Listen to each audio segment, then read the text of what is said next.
And how do you see KPIs and measures for success playing into that?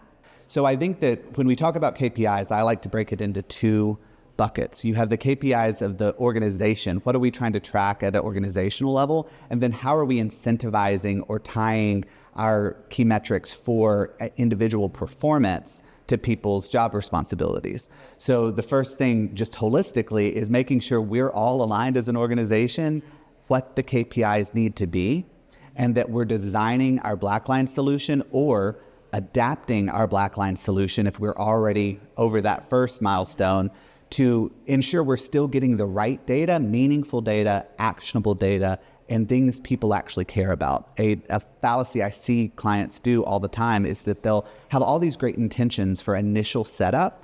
They'll say, hey, if we can get it, we want it. So we want all of these things enabled. We want to add all of these fields. We want to ask for all this information from our end users.